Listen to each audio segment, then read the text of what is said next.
Jadi faktor dari lingkungan. Faktor dari lingkungan itu sebenarnya begini, ada UV index. Jadi kalau yang bisa membentuk vitamin D itu ada ultraviolet index tertentu. Jadi 3,5 ke atas itu biasanya siang sudah ada.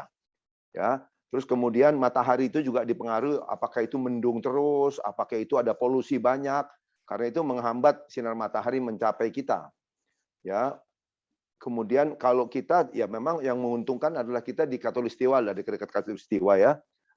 Tapi ingat, waktu itu penting. Jadi waktu kapan sinar matahari ini menghasilkan vitamin D lewat ultraviolet B, itu pagi ada tapi sedikit ya, sedikit, dan yang lebih banyak itu ultraviolet A yang bahkan bisa membuat kerusakan di kulit ya.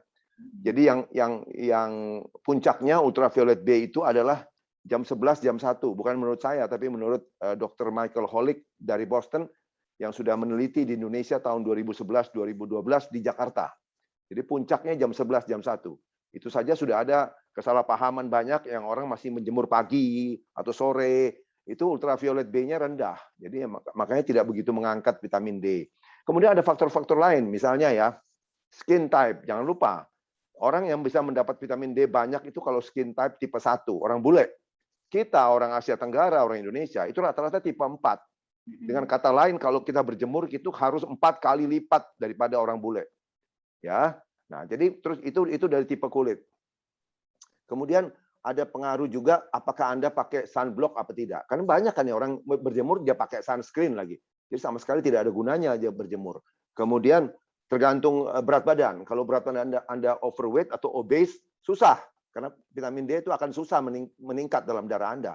Karena Anda butuh jauh lebih besar. Ya, pada dasarnya orang obes itu vitamin D-nya rendah. Kemudian karena umur juga. Kalau sudah di atas 40, kemampuan kulit kita untuk membentuk vitamin D karena sinar matahari itu menurun mulai 40. Kemudian kalau seperti saya di atas 60, itu tinggal 25% dari orang muda. Jadi kalau orang tua itu jemur-jemur itu hati-hati. Seringkali hanya buang waktu kan. Kemudian yang terakhir yang suka dilupakan adalah pakaian kita. Kalau mau jemur itu harus 85% badan terbuka. Jadi siang hari orang muda kulitnya mesti lebih putih ya. Terus bajunya apa, pakaiannya apa? Wanita pakai bikini, laki-laki pakai celana renang. Itu baru bisa. Jadi kalau orang paksakan gini, oke, kalau orang bule jemur 10 menit, saya 4 kali, kata Dr. Henry. Oke, saya jemur 40 menit lah, kan saya juga dapat. Enggak. Karena kulit kita itu kalau mulai kemerahan, mulai mau terbakar, itu produksi vitamin D di kulit berhenti. Jadi tidak bisa dipaksa. Anda paksa sampai, ada yang bilang kan, kalau gitu saya jemur aja 1 jam, 2 jam. Percuma. Percuma, yang Anda dapat cuma sunburn. Kulit Anda terbakar, tapi vitamin D tidak ada. Karena vitamin D itu begitu kulit kemerahan, vitamin D produksinya berhenti. Begitu. Terima kasih sudah nonton. Jangan lupa like, subscribe, dan share ya.